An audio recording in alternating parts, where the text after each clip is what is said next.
আমরা আজকে গিয়েছিলাম দোয়ার পাসপোর্ট করার জন্য। আমার আর দীপর পাসপোর্ট করাই ছিল। দোয়ারটা করবো আর সাথে আমাদেরটাও রিনিউ করবো। আমরা উত্তরা পাসপোর্ট অফিসে চলে এসেছি। দোয়ার পাসপোর্ট করার জন্য আসলে শোভা প্রতীক খুব জোরাজোরি করতেছিল, ওর কেন পাসপোর্ট করা নাই, তাহলে আমরা যখন তখন ওদের এখানে চলে যেতে পারবো। যখনই যাই আসলে পাসপোর্টটা দরকার, সেটা করার জন্য চলে এসেছি। যথেষ্ট ভিড় ছিল, যদিও আমাদেরকে একদমই ভিড় ঠেলতে হয়নি, আমরা একটু স্পেশাল সার্ভিস পেয়েছিলাম।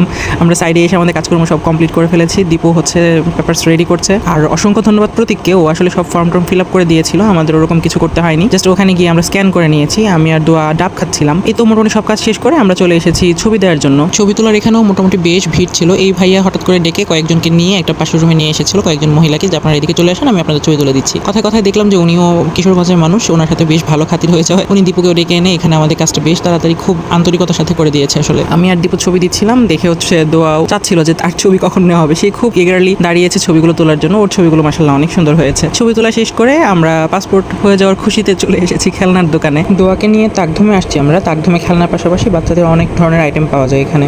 আমার মেয়ের তো খেলনা মানে পুতুল খুব পছন্দ। তার সফট টয় ঘরে যতই থাকো, সফট টয়ের ইচ্ছা মনে হয় ওর আর পূরণ হয় না। এই তো আমরা পুতুল নিতে এসেছি, পুতুল নিয়ে বাসায় চলে যাব। সারাদিন মোটামুটি ভালোই সময় নষ্ট হয়ে গেল, কারোরই ওরকম ভালো করে খাওয়া হয়নি। আর বাইরে এখন কিছু না খেয়ে আমি চাচ্ছিলাম বাসায় গিয়ে দোয়াকে বাসার খাবারটাই খাইয়ে দিতে। বাসায় আসার সময় পাশে একটা মিষ্টির দোকান দেখে আমরা মিষ্টি কিনতে ঢুকেছিলাম। আমার তো মিষ্টি মানেই আসলে খুব পছন্দ।